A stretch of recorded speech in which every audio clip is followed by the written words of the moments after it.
चाहा तुझे मेरी खता नहीं, मेरी खता है कि तुझे पता नहीं। मैंने चाहा तुझे मेरी खता नहीं, मेरी खता है कि तुझे पता नहीं। तेरे नाल प्रीता नहीं। Hello, welcome back. मैं सूरज सर एक बार फिर से आपका स्वागत करता हूँ आपके अपने YouTube channel Jankiya coaching centre by Suraj sir. मैं आज आपके लिए एक प्यारा सा टॉपिक लेके आया हूँ मैथ का, जो क्लास 8 तक 9th में भी मतलब जरूरत तो पूरे होल लाइफ में जरूरत करता है, ये आपको कभी भी पीछा नहीं छोड़ता क्लास 4-5 के बाद। अब मैं इस टॉपिक को बारीकी से मतलब बृहद रूप से आसान तरीकों से आसान शब्दों से मतलब समझा देता हूँ, जो उम्मीद है कि आप एक बार देख लीजिए तो उम्मीद है कि आपके दिमाग में कोई फिक्स हो जाएगा और ये भूलने वाला चीज नहीं है। अगर एक बार आप बृहद रूप से सिर्फ सुन लेते हैं तो आपको कहीं भी समस्या नहीं होगी और इस चैप्टर को मतलब उस ढंग से पढ़ा दिया जाएगा। चलिए, जो चैप्टर का नाम है बताएं, एक चर वाले रैखिक समीकरण। इसका एक दूसरा रूप भी है जिसको कहते दो चर वाले रैखिक, जो आपको 9 और 10 वो भी हार्ड बोर्ड हो या सीबीएसई किसी भी माध्यम से होता है, ये समझना तो हमको दोनों टॉपिक से है। चलिए, पहला मतलब इस चैप्टर का जो गुणधर्म होता है पहले उसके बारे में जिक्र करते हैं। ये चैप्टर कहता क्या है? यह जो चैप्टर का मतलब गुणधर्म है, इसका संबंध जान जाते हैं। एक तरह से संबंध जान जाते हैं, तो साइड में हम आपको दिखा देते हैं। इसमें एक आम भाषा में कहिए तो कि जोड़ का जो संबंध होता है, जोड़ का जो संबंध होता है वो घटाव से हो जाता है। घटाव का संबंध जोड़ से होता है। उसका गुना का संबंध जो होता है भाग से होता है। भाग का संबंध जो होता है वह गुना से होता है। बस हमको यही याद करना है। और यह जो मतलब एक चार रैखिक समीकरण है, इसका एक दूगो जोड़ है, एक दूगो ये तो चार दो। इसमें क्या करना है कि आप एक आम भाषा में कहिए जात के साथ भी संबंध, इसमें हमको ध्यान रखना है। जात के तो एक समझाने के लिए टॉपिक है कि सेम कोएफिशिएंट हो, जो चर का अलग अचर का अलग जो भी होगा उसके विषय में हमको ध्यान देना है कि जो जिस जात का उस जात के समक्ष हमको काम करना है। सीधा सा टॉपिक है। जैसे उदाहरण स्वरूप अगर देखा जाए, एग्जाम्पल में अगर हम ले लेते हैं, उदाहरण में ले लेते हैं, कहता क्या है कि 6x। चलिए, सबसे पहले हमको इस चैप्टर के बारे में इससे पहले हम ध्यान दें कि इसको सब बारीकी से पढ़ें। इस चैप्टर को हमको कहना क्या होता है समझिए। इस चैप्टर में यह एक तराजू के पलड़ा की भांति होता है। यह एक तराजू के पलड़ा की भांति होता है। इसको हम अगर कहा जाए इंग्लिश में तो शॉर्टकट में हम LHS कहते हैं, और इसको हम क्या कहेंगे? RHS कहेंगे।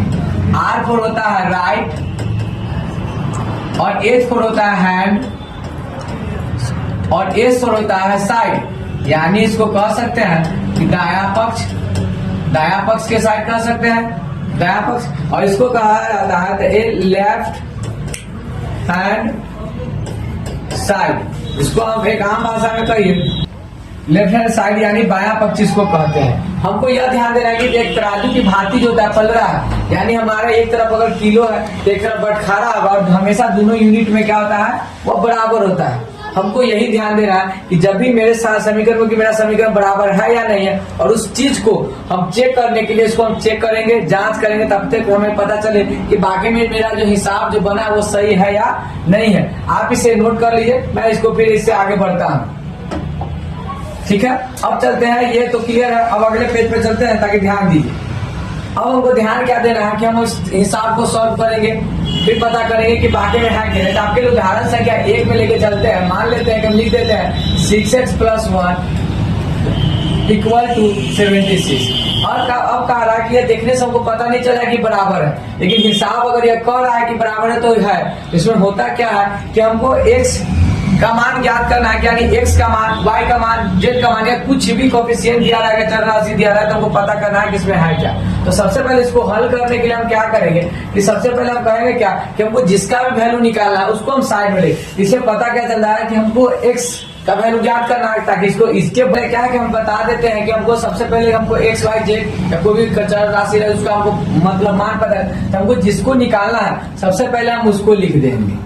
क्या हमको x का वैल्यू ज्ञात करना है। x इसमें x है, कहीं हिसाब है आपको y, कहीं a b c कोई भी अल्फाबेट का वैल्यू a से लेकर a to z के बीच में कोई भी संख्या अंक दे रह सकता है लेटर।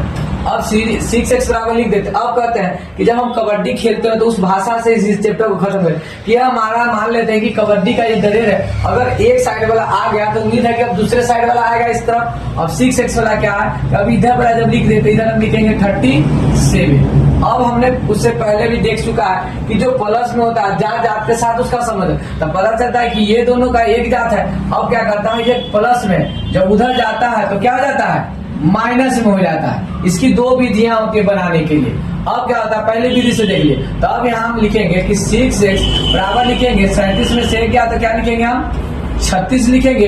तो इसीलिए अब देखिए फिर हमको यहाँ से ध्यान देना है कि हमने बताया है कि जोड़ का संबंध घटाव से, घटाव का संबंध जोड़ से। अब ये जो लिखा हुआ है यह गुना में लिखा हुआ है, तो हमने पढ़ा है कि गुना का संबंध किस में होता है, भाग में होता है। अब भाग में होता है यानी अब इसको भाग में ले जाना है तो हमको किसका वैल्यू निकालना है, x का। तो x बराबर लिख सकते हैं 36 बटा कितना लिखेंगे 6 और काट देंगे, कितना हो गया 6, यानी x का वैल्यू कितना आया 6 आया।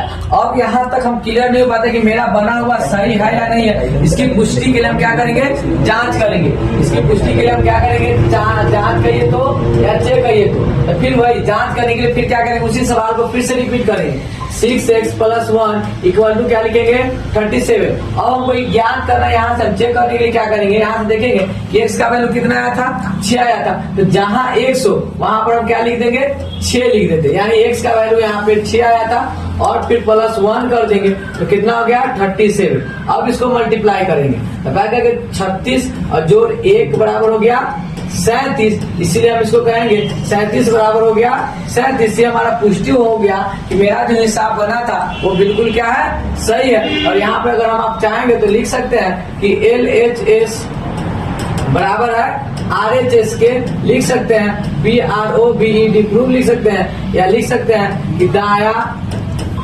पक्ष बराबर है बाया पक्ष के। इस तरह से हम किसी भी हिसाब को इस टाइप का हिसाब को हम बना सकते हैं, एक सरल भाषा में और एक आम भाषा में। ठीक है, चलिए इस सवाल को आप नोट कर लिए। चलिए अब इसका दूसरा उदाहरण हम लेके चलते हैं। चलिए दूसरा उदाहरण चलते हैं। मान लेते हैं कि हम लिख देते हैं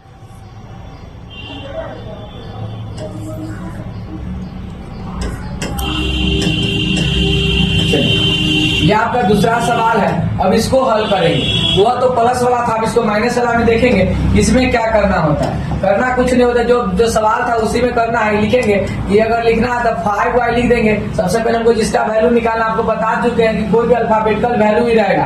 तो 5y जब इधर वाला लिखेंगे, कोई रूल नहीं है, 5y बराबर लिखेंगे। जब इधर वाला लिख दिए उसके बाद क्या लिखेंगे, हम इधर 50 लिखेंगे। ये माइनस में है, उधर जाके क्या हो जाएगा प्लस में। हमने बताया है कि माइनस का संबंध प्लस से होता है। फिर वही जो किए थे पिछले वाले हिसाब में 5y बराबर क्या लिखेंगे, इसमें 55 लिख देंगे। फिर गुना में आ गया, गुना में इसको भाग में ले आना, y का वैल्यू निकालना है, यानी 55 बटा फिर 5 कर देंगे तो काट देंगे तो कितना हो गया 11 हो गया, यानी y का वैल्यू कितना हो गया 11 हो गया। अब हमको इसको भी पुष्टि करेंगे, जांच करेंगे कि मेरा जो बना हुआ हिसाब है वो सही है या नहीं है। इसके लिए अब देखिए चेक में, फिर चेक करने के बाद सिंपल सा लॉजिक है जो हमने पिछले हिसाब में भी देखा है कि जो सबसे पहले सवाल आएगा उसको आप इनपुट कीजिए। सबसे पहले उसको लिख दिए। अब क्या करना है कि जो हमारा y का मान आया है वो जहां वहां पर लिख दिया, यानी 5 गुने y का मान उस हिसाब में कितना 11 - 5 बराबर कितना लिखेंगे 50 लिखेंगे। फिर यहाँ क्या करेंगे 55 - 5 बराबर 50 लिखेंगे, यानी 50 बराबर कितना होगा 50। हमको पता क्या हमारी पुष्टि होती है कि मेरा जो हिसाब जो बना हुआ बिल्कुल क्या है सही है। यानी यहाँ पर हम लिख देंगे, क्या लिख देंगे LHS बराबर है RHS के, लिख देंगे प्रूफ, यानी हमें सत्यापित हुआ, प्रूफ हुआ कि मेरा जो बना हुआ हिसाब है वो सही है। चलिए एक प्लस वाला एक माइनस वाला हो चुका। अब चलते हैं जोड़ का घटाव, घटाव का जोड़, ये दोनों टॉपिक क्लियर हो चुका है। अब तीसरा टॉपिक पे चलते हैं जिससे हमें पता चले। जैसे तीसरा टॉपिक में क्या होगा कि बताया कि गुना का संबंध भाग से होता है। उसके लिए एक उदाहरण क्या हो जाएगा, हम 6a बटा लिख देते हैं 4 इक्वल टू लिख देते हैं 6। अब देखिए इस हिसाब के लिए क्या करेंगे, इसको हम हल करने के लिए क्या लिखेंगे, सबसे पहले क्या लिखेंगे, हमने बताया है यह कोई भी संख्या अगर मतलब अंश बटा हर के रूप में हो तो वह भाग के रूप में होता है। यानी भाग के रूप का होने का मतलब क्या है कि उसका संबंध क्या चीज से होता है, भाग के यानी गुना से होता है कि जोड़ का संबंध घटाव, घटाव का संबंध जोड़, गुना का संबंध। अब यह जो कोई भी संख्या मतलब अंश बटा हर के रूप में रहेगा तो उसका भाग होता है, इसका संबंध गुना में होता है। इसको बनाने के लिए सिंपल सा लॉजिक है। यहाँ से क्या करेंगे कि यहाँ से जो होता है यहाँ से क्रॉस मल्टीप्लीकेशन होता है, यानी कहीं जिया गुना कहिए तब या तिरछा गुना तक कहिए तब, यानी इसको हम लिखेंगे कि 6a बराबर लिखेंगे, यहाँ 6 है, ये भाग में उधर जाके क्या हो जाएगा गुना में हो जाएगा, यानी फिर लिखेंगे तो 6 बराबर क्या लिखेंगे 24 लिखेंगे। फिर उसी रूप में आ गया जिस रूप में अभी तक हमने सवाल हल करके आया। और फिर क्या करेंगे, फिर यहाँ पे a का वैल्यू निकालेंगे, a बराबर क्या लिखेंगे 24/6 रख देंगे और इसको काट देंगे, कितना आया 4। a बराबर कितना आया 4 आया। फिर इसको पुष्टि करेंगे कि वाकई में जो बना हुआ है कि नहीं है, यह सही है कि नहीं, इसको जांच करने के लिए फिर सवाल को लिखेंगे। सवाल को क्या लिखेंगे 6/4 इक्वल टू क्या लिखेंगे 6, तो 6 गुने a का वैल्यू कितना लिखेंगे आप 4/6 लिखेंगे। आप इसको आपको सुविधा के अनुसार जैसे इसको कट कीजिए, आप चाहे बता क्या कीजिएगा जैसे करना है, यानी सबसे पहले गुना कर दीजिए, यानी इसको गुना कर देंगे 24/6, सॉरी 24 में यहाँ पे 4 हो जाएगा।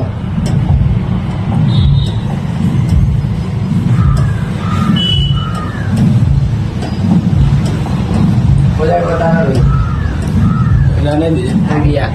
चलिए अब इसको आपको जैसे सुविधा उसका हमने a का वैल्यू यहाँ की तरह हमने लिख दिया। अब क्या किया ऊपर गुना कर देते, पता कर 6 में 4 से गुना किया तो 24 आया, बटा में 4 बराबर क्या लिखा 6 लिख दिया। अब यहाँ 4 से 24 कितना बढ़ते कट गया 6 बढ़ते, यानी 6 बराबर 6 हो गया। इससे हमको पता क्या चलता है कि हमारा जो है ये जो सवाल बना है वो बिल्कुल का बिल्कुल क्या है सही है। चलिए इसी हिसाब को आप नोट कर लीजिए। चलिए अगले हिसाब में चलते हैं। चलिए अब आपके लिए मतलब एक तो होमवर्क दे देते हैं, आप इसको बना के आप प्रैक्टिस कर लीजिएगा।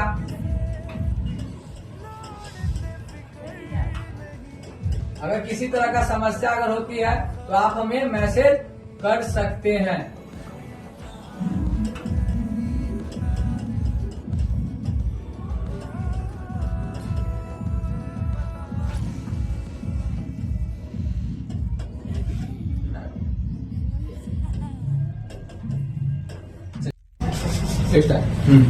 चलिए आपको यह वीडियो कैसा लगा आप हमें बताइएगा जरूर। आपके लिए 4 सवाल दे दिए, आप इसे बना के इसे प्रैक्टिस कर ले ताकि आपको यह पता चल जाए कि आपको यह मतलब चैप्टर यानी जो टॉपिक है वो समझ में आया कि नहीं आया।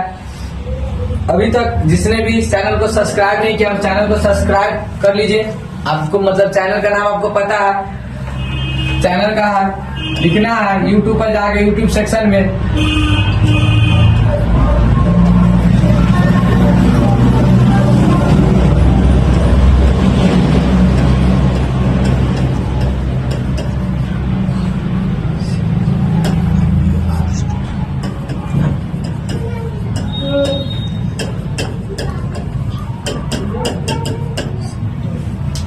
चलिए तब तक के लिए धन्यवाद, मिलते हैं अगले वीडियो में। Bye bye, good bye.